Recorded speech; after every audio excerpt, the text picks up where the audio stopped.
Alrighty, we are live. Welcome. Take a few minutes for everybody to start checking in, but we are here. Weekly Wizard Update, 5/25/21 edition, and we'll get a rocking and rolling here in a bit. So welcome everybody again. If you're out there watching, you have to sign in order to be able to comment, and be sure and comment so that I know you're here. It's up to you. You don't have to comment if you don't want people to know you're here, but I can't see you, so unless you comment, I don't know you're here. So, here, let me get the first one. Let me get this first one posted. There we go. So, there we go. Get my first post out there. So, let's do, what's I going to do too? I'm going to do a quick search real quick. Hang on. I know you guys are still checking in. Maybe comment, and I want to get a copy and a paste here. Copy. Boom. There we go. Got that copied. And I'm back. Let's get that pasted. Stone Cloud Brewing Company. Just want to get that link out there. Sponsor of Bike Lab. And super stoked. Been working out some just more relationships with them, and they provided beer for the Steed race this weekend for Bike Lab, and we shared it with many of other teams. So want to thank Stone Cloud Brewing. Hopefully they'll get this link, and we'll try to link. I'll try to link them other ways so that they know. And yeah, you guys are out and about. Stone Cloud, give them a shout. Chuck Norris was delicious this weekend. They're light beer as well too. They have several others. Neon Sunshine, I think, is a real popular kind of light, tasty beer. But man, I really like the Chuck Norris. So, and I like the funny names, and it's all pretty cool. So, all right, I'm drinking Team Weinbach's tonight. A little Pinot Noir. A little different than my usual Merlot or Cabernet Sauvignon. And I'm going dirty. Raspberry Mad Dog 2020. Makes me feel like I'm in college again. Daniel Lemons, what's happening? How are you? Yeah, bummed you had to work this weekend, Daniel. Conditions were pretty much exactly the same as last year, except warmer. I think they were slipperier too. I don't know. I didn't have any traction issues last year, but damn, I slipped all over the place this year. So crazy. How are trails up your way? I don't know what the weather's been like up for you guys. I mean, we've missed most of it. We just got this crazy mist on Sunday that kind of lightly sprinkled all day Sunday. Outside of Sunday, it's been pretty nice here in Southwest Oklahoma. Typically, that means you guys are very similar, but I know sometimes you catch storms that we don't. So anyway, let us know what the Wichita trails are like. And I'm off next week, so man, I need to get up there and come see you guys and let you guys take me on a tour of your trail. It's been so long since I've been up there.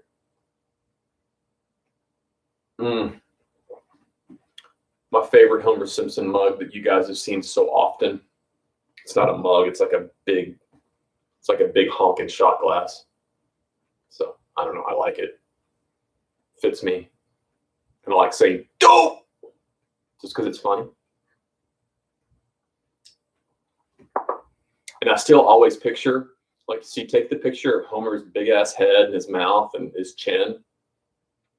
So like, I love it when everybody posts their Strava's thing when they ride the like the big Hefner loop and the, I don't know, what is it? I guess is it just the Hefner loop, or is it the Hefner and like Overholster loop? I think it's the Hefner and Overholster loop, and I swear it just triggers in my brain when you look at the outline. It looks like a reverse. It looks like the reverse of Homer Simpson's face. I always think that. So anyway, now that's going to be in your brain. So Daniel says trail is soaked as it rained more every day for the last week, man. Yeah, it's weird because you guys were getting those, and I guess it was cutting straight through you guys and then going straight to the city, and it was skirting us, and we missed all that. So, like, I mean, hell, I think it's been raining in the city for. I don't think it's raining now, but it has been. I think it did yesterday and the day before, all weekend. Arkansas, and it's just weird. Like, there's this little pocket because I'm just. I mean, because for you guys that don't know, Daniel's in Wichita Falls, Texas.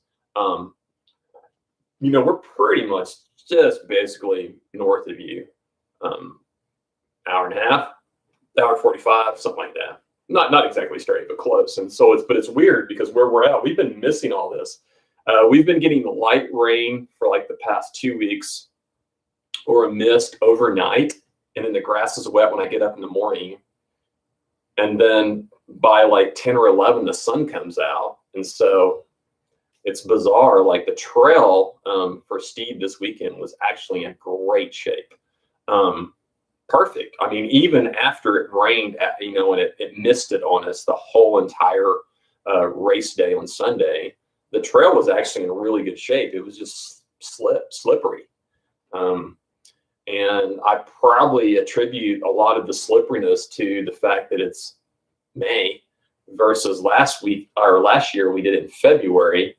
So maybe there was some growth. I mean, I just think probably there's some growth with some like algae and some moss and stuff on the rocks, and then the rain just activated that. It was much slipperier. Because last year it was February, it was cold, it was wet, and I just didn't feel that it was as slippery. It was crazy, but like I slipped and slid. I slipped and slid. I don't know what's the proper phraseology there. I'm not an English teacher. Alrighty, there's 10 people that have there's 10 people or 9 people that are showing up. So you guys need to give me a shout out. Let me know you're there. Also, toss out any questions or comments you have. Today's show is basically straight up from listener comments. I threw out a question just a couple hours ago, and I had one reserved from last week. I had and then 2 comments on the or a private one that came from that post, and then I had another one on the post itself. And so we'll address those 3 things, and that's going to be our show tonight. So we're gonna knock those out. Paul Dyer, what's happening? Paul, welcome. And again, hopefully Kelly's sitting there with you, and if not, be sure and tell her thank you so much for helping me this weekend at registration. I had hoped that registration would be much busier than it was. Turnout was low due to the weather and just the fact that the course is hard. And but regardless, tell Kelly thank you. Really, really appreciate her help. Registration went great between her, Richard, and my son Jared. I didn't have to do anything hardly, which was outstanding.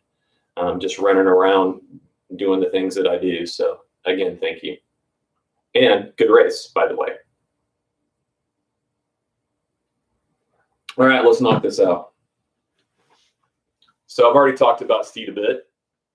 And Jason Hennessy, welcome. What's happening? Let's talk about Steed, and let's just get that out of the way. So I had a great time this weekend. It's a lot of work, and Steed is a race that goes back, for many of you that don't know, back to the early 2000s, and really before I was in any kind of a leadership position. I was just I was a nobody, just trying to figure out how to ride bikes and not really doing very good at it. And and then over the years, Steed's just become it's my home. I mean, it's my place because I live here, and it's 30 minutes from my house, and I've maintained the trail since Dave Burrell's passing. Probably, man, has it been almost 20 years now? I'm not sure. I've been here in Hobart for almost 20, and I'm pretty sure that I started maintaining that trail after he passed about that time. So it's probably been 19, 20 years. And it's just what I do. So I decided to kicked the racing back up here at Steed last year, and had a great time doing it. June 3rd, 2020. Liaison Knowles, Little John, my man. You are awesome, and would know that day because you and Dave were buds, man. Yeah. I'm glad that I've gotten to know you, Liaison. I had only met Dave, man, a handful of times, and really didn't get to know him well, unfortunately. But that is how it plays out. So it's been a long time. But anyway, so we revamped the race, and naturally we've done it 2 years in a row, and the weather has been, let's just say, shit. That's just what's played out. Oh man, I had no idea that happened. Liaison died on his birthday. Wow. We need to do something on him sometime. I know a lot of people there's only a handful of us old school folks that really know about back then. I'd love to do like an episode sometime. I need to come down to Taos and hang out with you, Liaison, and we need to do like a live remote show from your living room. That's what we need to do. That would be baller. You could tell me about what all you do and your old school days and Tour de Dirt and all that kind of things.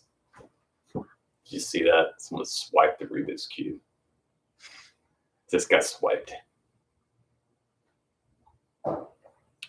So anyway, last 2 years. Difference was last year was cold. It was February.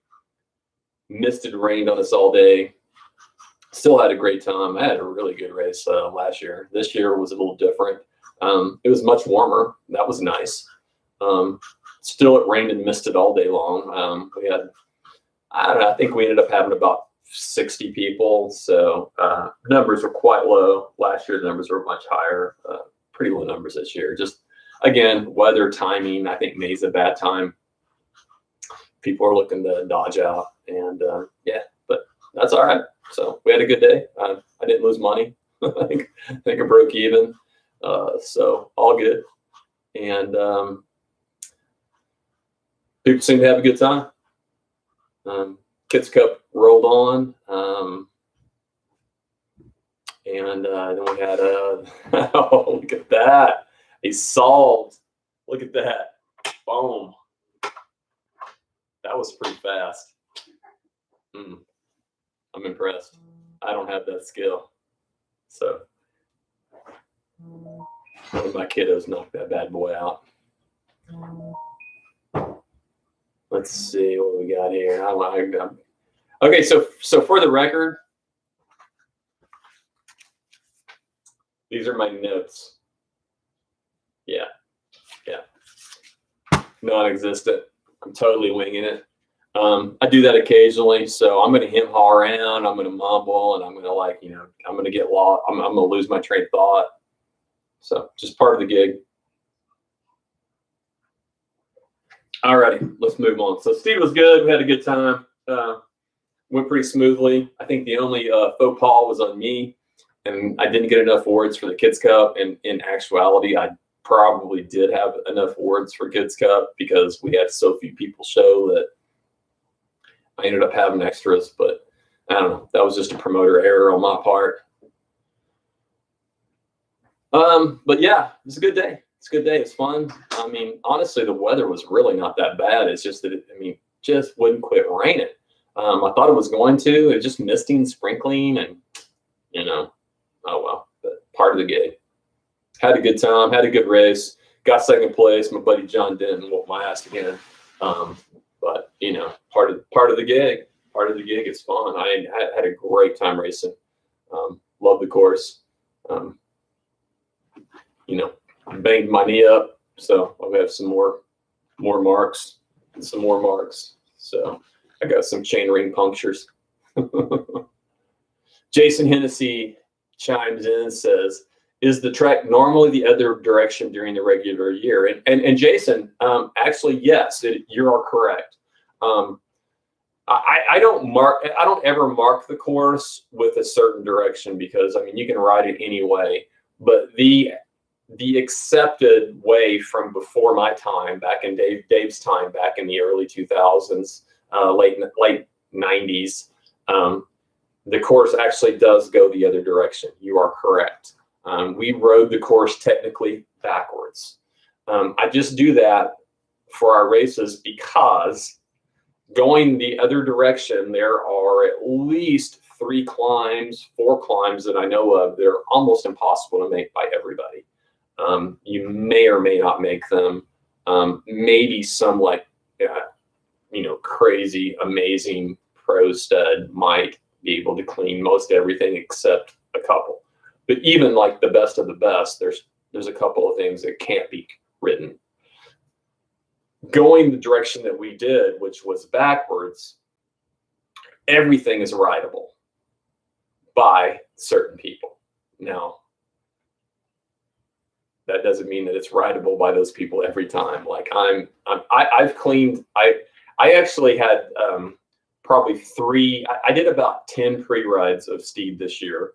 I did a lot more last year, and this year of the 10, I did 3 full clean laps. That means that I cleaned everything. I did everything.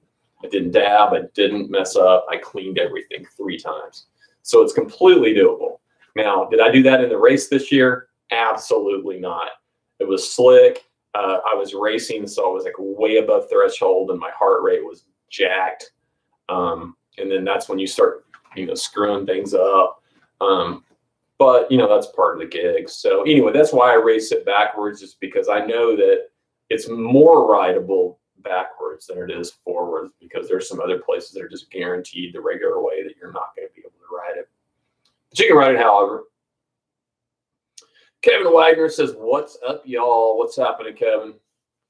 What's happening down in Tulsa area down your way?"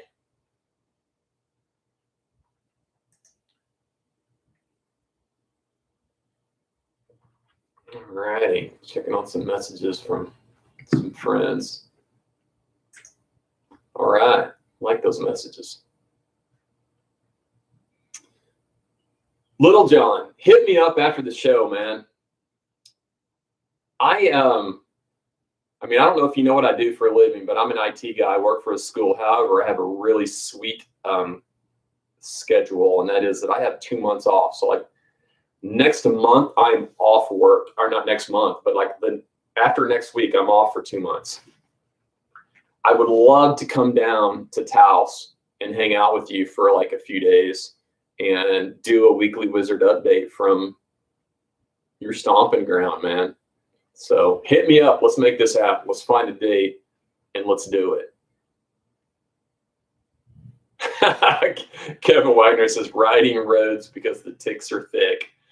Yeah, I even noticed that out at Steed, which we don't have as many ticks out here because we have a lot more rock. So it's just they're not as prominent and not dropping down on you. But even working Steed, I didn't have any at the race, but I had a lot working. I didn't get any that attached, but I ended up some crawling on me and some of my car. But man, it's that time of year, and it's just part of the gig in Oklahoma. So more so for you guys in eastern Oklahoma, just because you have more trees and foliage, and the ticks seem to hang out and want to drop down on you from those things. But just deed it up, call it good. All righty. I think we're ready for the next topic. Let's see, let me send that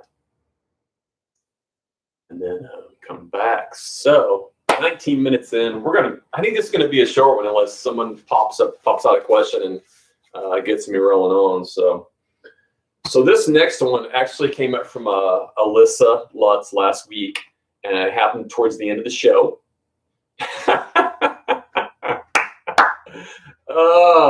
Stephen Cordes. Dude, that is good. Stephen Cordes says, "Hola, mi amigos," which is perfect because, as you guys know, I made a post Monday, I believe, and about anybody that speaks Spanish. And luckily, Stephen Cordes' beautiful wife, Angela, speaks Spanish fluently, or at least well enough to converse with a Spanish-speaking person. We have a couple of us Spanish riders. One particularly that doesn't speak English well. In the previous races, he's had someone with him that could translate, and this weekend he did not, and he was late to the race and blah blah blah whatever, and it was like he was trying to communicate with me, and I had stuff to do, and it was like I couldn't communicate with him because I can't speak. I have no clue. And luckily, Angela was there and Steve was there, and Steve was like, "Yeah, Angela can do it." And I was like, "So we got it taken care of. We got him hooked up," and I was pumped. And so now, thanks to the post that I did earlier, I have several of you guys that have said that you speak Spanish. So I'm going to be reaching out to all of you. Trust me, to help in case we need, because I have no clue, and it's nice to know that we have that in our wheelhouse, and that we can help out someone that doesn't speak our language. So I think that's awesome, and I do completely appreciate what you did, Angela. That was great, and I know it was in a crunch, and I know I was in a rush because I was trying to get you to take care of something with this rider and coordinate it, but I still had to go run an entire Kids Cup course to take down markings for the start of our Cat 3s, which happened in probably when I talked to you 5 minutes after. So I was kind of crazy hectic. So Kevin Wagner, yeah, no worries, man. Yeah, I was bummed that you missed too, but I know there's a lot going on. There was a lot going on in Tulsa. There was a lot of conflicts this weekend too. There was the Rule of Three in Bentonville that drew a lot of people, even including our Bike Lab crew. And then there was the huge, the big triathlon, Tulsa Triathlon, that happened. So I know that drew a lot of the people from that side of the state. So all good, I understand, no worries. Next time you want to come ride, just give me a holler. Trail's still okay for a few weeks. I'm going to try to get it sprayed, but before it overgrows too much, but it's still in good shape. So if you decide you want to come down, holler. Okay, I got to get to this topic. Alyssa Lutz again came out with this topic at the end of the show last week, and I just didn't have time to cover it. We were winding down, and it's a big topic. And she asked about passing in cross-country races, the proper etiquette, how do you do it? And it's a complicated mess, and you get so many different opinions and so many different expressions of people's experiences. And I'm just going to kind of give you my 2 cents, and my 2 cents is just my 2 cents. It's my personal experience, my personal thoughts. Again, though, I mean, my personal experience and my personal thoughts come from 21 years of riding. So I think that, I don't know, I think they hold some water. And let's see, where do we want to start with this? Kevin Wagner, I heard that you said you can help with Spanish. Spanish is my favorite. Hey, for sure, man. If we come down to it, I'll be hitting you up. So absolutely, thank you for doing that. Ironman, yeah, that's right. It was a Tulsa Ironman. That's right. I saw all the pictures, man.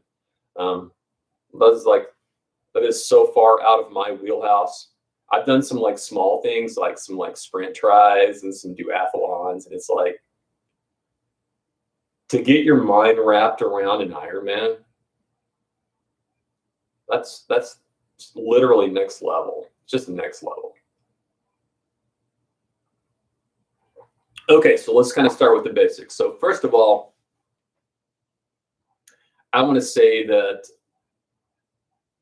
when it comes to proper passing, overtaking riders, being overtaken during a cross-country mountain bike race. Now, it's much different if you're just out riding. But if you're in a race, this is what I want to discuss. I don't want to talk about if you're out riding. If you're out riding, it's a whole different ball game. There are actually very, very specific IMBA rules and etiquette out there.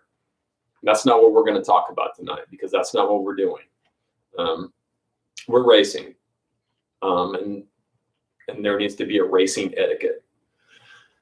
So first and foremost, I will say that as Tour de Dirt and as the director and as my board, and something that I didn't create, I give credit to Terry Teetsort for creating it. And I've carried over the same structure, and I won't change that structure.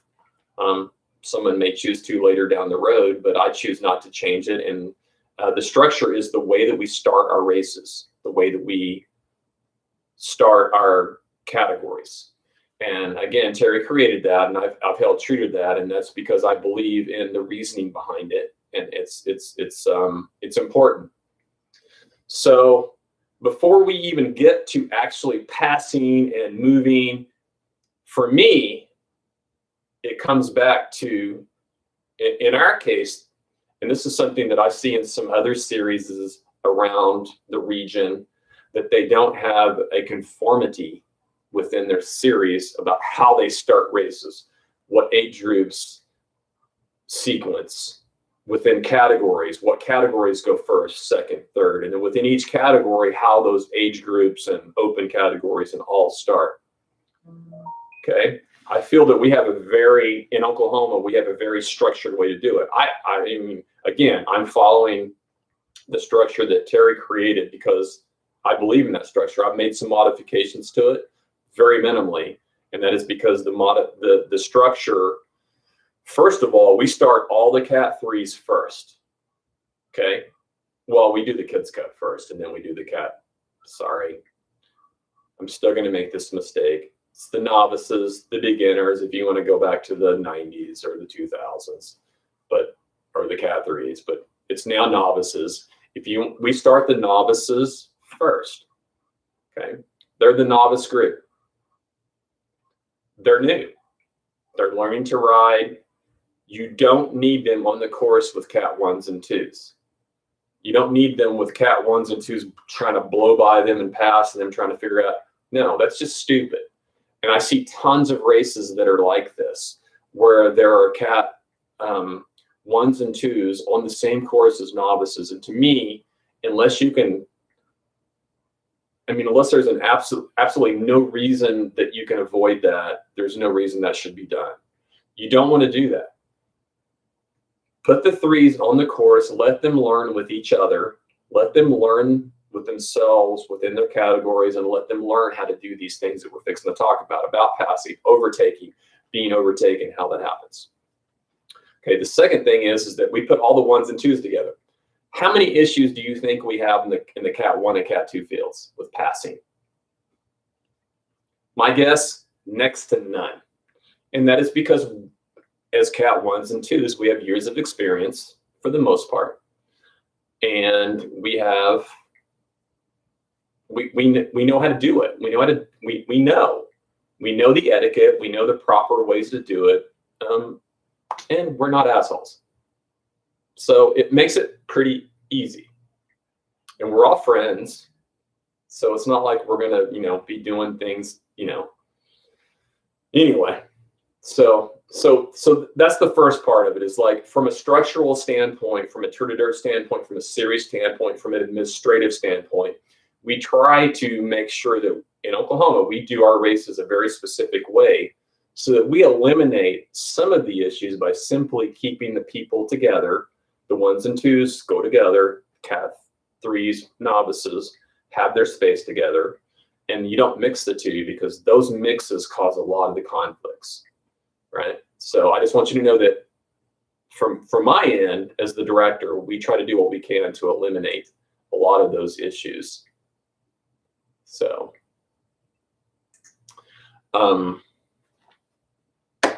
now moving forward, so let's talk about the proper etiquette.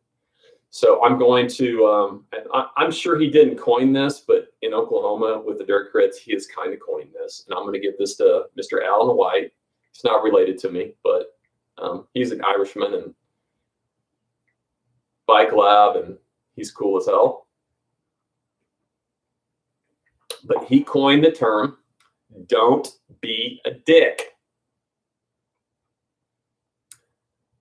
If you can summarize passing, overtaking riders, or being overtaken, that pretty much takes care of it. In very, very, very few scenarios will there be an issue with passing riders that is going to impact your day significantly. That's reality. Just is.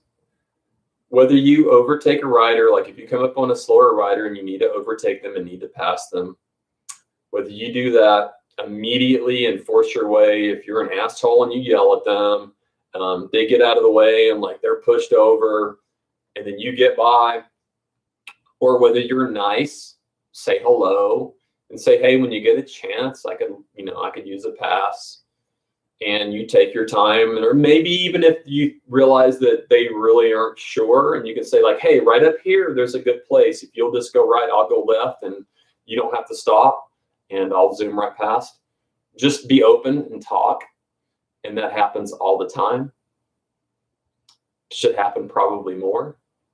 I talk to all the people that I'm in space with, if they're going around me or if I'm going around them, both. It's like, I never get in anybody's way. If there's someone that needs to go around me, I get the hell out of the way. Even if it's the guy that I am competing head to head against. Like I've been in his space all day and I realize that shit's going wrong for me and he's feeling pretty good. I'm like, it's time. Go home. And I just get out of the way. It's pretty easy. So again, it comes back to the etiquette. Now, do you or do you not have to get out of the way? Therein lies the question. And therein lies the conflicts that we see from time to time. Again, I find these conflicts are rare, but they do happen. And I do have people that ask about them. And that is the person that won't get out of your way. Unfortunately, we have a few of those people. And I always ask my crew and my people and all my Turd to Dirt family, if you run into that person, let me know who that person is, and I will have a chat with them, because that's just not cool.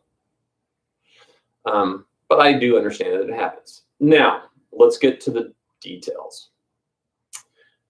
I'm racing single speed this year. John Denton, Trip Harris, other people ride single speed, but those are my two go-tos and my two teammates. We have passed each other back and forth, different directions. I don't even know how many times this year. Because we're always in each other's space. Some of us start well, some of us finish well, some of us do certain sections well. And we've had no issues. However, legally, and by the book, let's say that I'm not feeling that good, but I'm on a single track area where you can't really pass that well. John's sitting on my wheel. And I know that he could go around me because he's feeling pretty good, and I'm not feeling pretty good. By technicality, I could sit in the middle of the trail and not let him around. I could do it. Because we're in the same category, we're racing against each other directly, and it's my right to hold that space. But to me, that just goes all over the whole point, the whole concept, the whole ideal behind mountain biking. We're not that kind of people. That's road mentality. That's roadie mentality. And honestly, that's bullshit. If you're in front of somebody, I don't give a damn if you own that space. I don't care if you're racing against them. If they are faster than you at that given point in time, you need to get your ass over and let them by. That's the proper etiquette. Simple as that. So So yes, there are rules, and yes, there are things that, but again, it comes back to like, this is mountain biking. We're mountain bikers. We're not like that. Simple as that. It goes back to what I said earlier with Alan White's statement. Don't be a dick. If you need to go around, go around. Let them around. Okay, now let's back off my soapbox a little bit here. So, how do you do it? Okay, how do you get around? I mean, how do you let people around? So that is something that, as a novice rider, that you kind of have to learn. And honestly, it takes practice.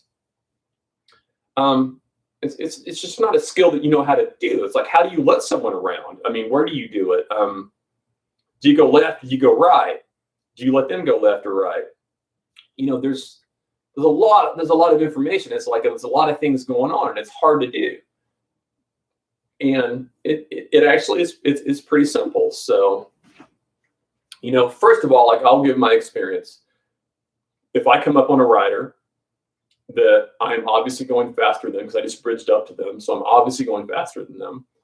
The first thing I do is I just identify myself. It's like, hey, I'm Corey. I'm a single speeder. And in most cases, I'll say, I can look at their leg marking, which is why we have leg markings. It's like, hey, I'm not racing against you. I'm a single speeder. So just when you get a chance, I'd like it. I'd like to get around. But don't risk it. And then if I see them struggling with trying to find a way to do that, then I'll actually literally talk to them and calm them down and like, hey, up here's a good spot. Don't worry about it. It's no big deal. And I'll talk to them. Like, I'll ask them how their day is going. Like, how you feeling? How's your race going? Just that kind of concept and that kind of thought process to me is the whole mountain bike thought process. Be nice, be conversational. Just put yourself out there. It's not about the race. Yes, you're racing, but it's not about the race. It's about being a good human being and a good representative to the sport. And while I'm doing that and talking to them and then getting around them, even if it takes a minute or 2 minutes, that's not significant in my race day. We're still moving along. We're still doing things. So that's not going to be a game changer. And then now, conversely, if someone needs to pass me, I'm going to get out of the way. But it's really simple. It's like, you look for a place where you can like slow down just a little bit, scooch over to the right or the left, wherever the space is. There's no right or left really when you're racing. It doesn't matter whether you go right or left. You just need to communicate with the person behind you which way you're going to go. Like, hey, I'm going to scooch up. Like, I'm going to scoot over to the right. You go left. And you point. Like, hey, you go here. And then they'll zoom right by, and then you jump right back in the trail and you go. Very minimal interruption. They go around. They go on their way. Another thing that's very good too, and I do this as well. So let's say that I'm in a group. Often this happens with the single speeders. So like often John, myself, and Trip are all together. Like, we're racing each other. We're all really close, like within 3, 4, 5 seconds of each other. So we come up on a rider, and if I'm in the lead of the 3 of us, then I'll see the rider, and it's like, hey, there's 3 of us. So when you get a chance, there's going to be 3 people to pass you. So I let them know that there's not just one person, because a lot of people try to scoot over and then they come back and then they get interfered with the people. So you need to let them know. It's all about information. So you just have to be informative, be aware and talk. That's simple. It's like, hey, there's 3 of us. We need a round when you get a chance, and don't push them. Don't push them. Just let them, wait. And then and again, like, give them some advice. If you know that there's a section coming up where it'd be a good place, like, hey, this up here would be a really good place, or like, hey, no, don't do it here. Like, all the time, I'll come up on someone and I'll see them like want to get over and like get out of the, I'm like, no, not here. Cause they're going to like, I go, if they get over here and like, I go to pass them, I'm going to push them out in the trees, and they're going to be in the trees. It's going to screw up their life. I'm like, no, no, don't do it. Just go. Just keep going. Wait for a better place. I don't need to pass here, you know? And so even telling them to not pull over is important. And you're right, Daniel. Communication is the key. And so many people don't do that. And some people, and so many people are tired and they're stressed, and and so they're in race mode, and I get it. But man, you just got to really, really drop those things and like really be just polite, talkative, communicative, aware of who's with you. So it's all important. So, all right, I BS'd on that long enough. Let's see if I missed any comments. Boom, boom, boom. Iron Man. John Denton's in the house. John Denton says it's easy to pass someone when they're like on the side of the trail puking. Yeah. I at least got out of your way, I think.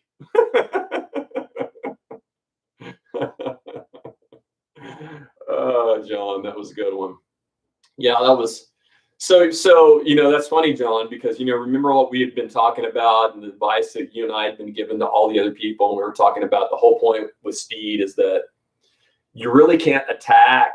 You shouldn't attack. You just need to go smooth and steady and clean. And I attacked, and what did I do? I redlined hard, and then I ended up puking, and you passed me, and yeah, I never bridged. End of story. So I didn't follow my own advice. All righty, there's much more to that, but hey, that's good stuff. So. Oh, I had a good time. All right, let's see. I only have two more. One's real short, and because it's like I don't have the info for that, but I did get a quick message. Richie Bean on my request for topics asked for Moonshine Madness. I don't know. Moonshine Madness is a really cool little event that's been happening for a couple years now. Tegan Malone and Celestial Cycles, Sheridan and the crew there have been doing a great job with it. COVID kind of screwed that whole thing up. They're still looking at doing it, but a little differently, and we don't know exactly what that little differently is. So apparently it's still happening. We just don't know exactly what. So as soon as information comes about, we will definitely talk about it and get that information out there because it's a super cool idea. Yeah, John. John says just like you at T-Bird. Yeah, for sure. A little payback, huh? You got payback on my home course. Oh man. Man, that Mad Dog's good stuff. Boom. There we go. All right. Last one. This is a short one. We're going to finish her up pretty quick. So plates. Turn to dirt plates. You forget your plate. You lose your plate. You misplace it. It falls off your bike. And what happens? I make you buy another one.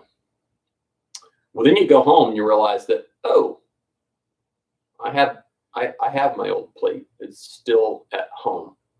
So, over 3 races, Jason Hennessy, you buy 3 plates, and now you still have 2 or 3 plates at home. Which one do you use? Which plate is good? Doesn't matter. And the answer is, it doesn't matter. I don't care. We don't care. Just bring whatever plate you have. I write them all down in like a logbook, and I use it to keep track of like the number of plates I sell and the number of riders we have. I just do it kind of as a general, just informational thing. But in the end game, it really, really doesn't matter. The only thing that matters is whatever plate you show. I mean, it needs to be the right plate. So like if you're jumping between categories and like you're going from like let's say that you're going from a single speed category like me, which is a category 2, that's the blue plate. And let's say that I decided I wanted to race age group, and I go to age group and I'm racing Cat 1 with a red plate. Now I can't like mix those plates. I have to have the right plate for the right category. But if you're just, you just, misplaced it, or you forgot your plate and I made you buy another one, and then you get home and now you have 2 plates. It doesn't matter. Just bring whatever. All it matters is that you put whatever plate that you use to check in when you check in to register. When they write, when you go to registration, they write your plate number down.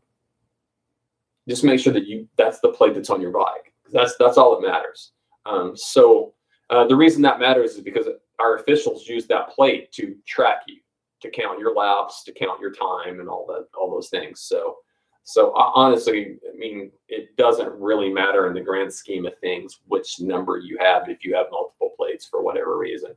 Just pick one, and whatever you show at the registration table, that's the one that goes in your bike, and then everything in your car is somewhere. So, all right. I don't know. I'm hoping that we're still good here. Oh, no, it went away.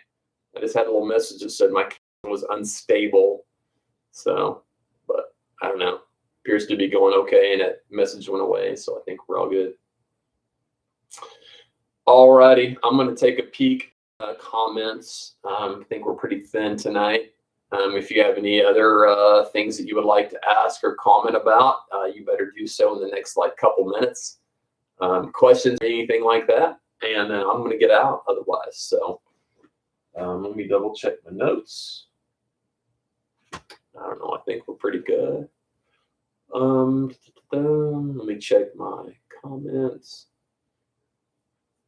So I do want to go. I'm gonna backtrack, and actually I'm gonna see if I can copy this link. I'm gonna paste it again. Haha, good one, John. Let me paste this again. Oh, no, that totally didn't work. I don't want to paste that. It's like a big, huge, long thing. Hang on.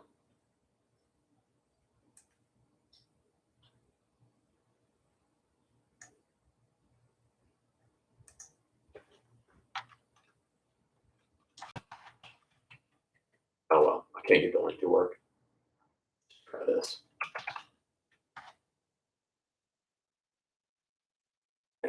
There we go. We're going to get this bad boy.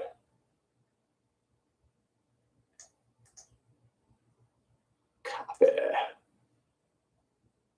Boom. Now we're back. All right. I want to get this link in one more time. Stone Cloud Brewing. And again, just a little Bike Lab shout out for my crew at Bike Lab. Stone Cloud is one of our sponsors, and we just want to give a big, huge shout out to them. Thank you.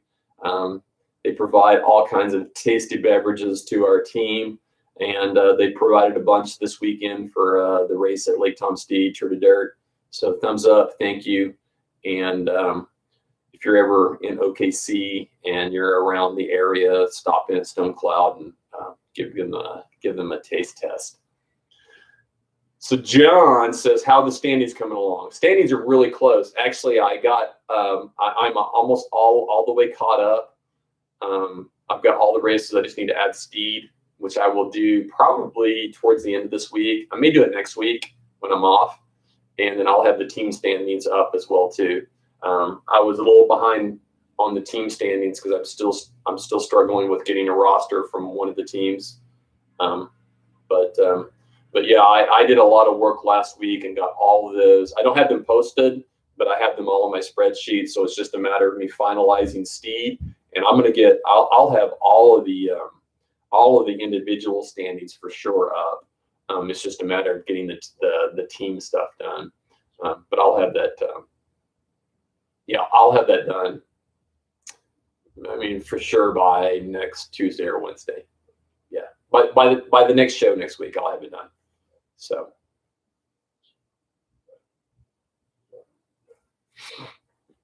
alrighty, ladies and gents. I think I'm gonna roll out. 49 minutes in, I BS'd a lot, completely winged it, no script, just me talking shit about bikes. So that's what I do.